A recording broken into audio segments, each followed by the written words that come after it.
Okay, my name is Noel Tate. I'm chairman of the Whitley Committee for the Whitley Awards.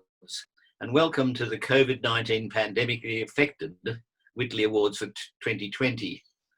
Like many events during this year, gatherings of large numbers of people have been prevented or discouraged. So this is to provide you with some aspects of what would have taken place at a colourful Whitley Awards ceremony. Now, each year, the Whitley Awards acknowledge outstanding publications that significantly increase our knowledge of the fauna of the Australasian region, with particular emphasis, I suppose, on their conservation. But of course, knowledge is power, knowledge is wisdom, and therefore knowledge can go towards information that will allow us to conserve our faunas.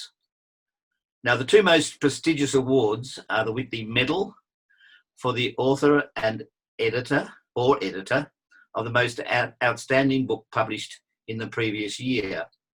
Now, this also includes the illustrator, if there is one, and it also includes the publisher, which there will be one of. And it may be, of course, multi-authored or it may be multi-edited.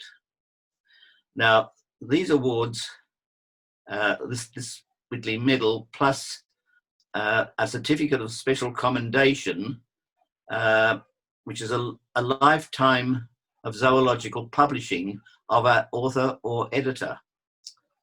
And these awards together cover a broad band or broad range of zoological disciplines that can be highly technical, or they may aim at a wider and more general readership. So the two awards are our most prestigious ones, and we have others as well, which I'll mention in a moment. That they're called certificates of commendation. Gilbert Whitley was curator of fishes at the Australian Museum for many years. He was also heavily involved in the Royal Zoological Society.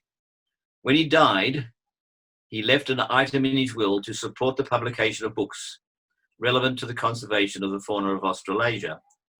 Now, since 1979, Gilbert's legacy lives on in these awards, which remain one of the Society's most acclaimed initiatives. There is no equivalent award for zoological publishing worldwide. The Whitley Awards are truly unique. Now, as I mentioned before, with the COVID problem, in previous years, the Whitley Awards have been presented in the foyer of the Australian Museum, and more recently in the historic and now beautifully restored Westpac Long Gallery. And this year, due to restrictions caused by the COVID pandemic, presentations of the awards can only be made in printed and or electronic form. So this is the first of the electronic forms that you may receive, or some people may receive in some way, in the coming days and weeks. This year, there have been 17 award-winning publications, and this is a record. So there's no evidence that there's any diminution either of quality or quantity of nominations for the 2020 Whitley Awards. It will be interesting to see next year, when the pandemic is finished, hopefully, what would be the productivity of people during that lockdown period. It may increase when they had nothing else to do but write things, or it may have decreased because they were so depressed. So with no further ado, I will welcome you to, or introduce you, I should say, to the Whitley Awards committee, which consists of Stephen Ambrose, Adele Haythornthwaite, Hayley Bates, and Arthur White. And we get together and read the books, and then we make our nominations. We also invite specialist referees to help us in our deliberations.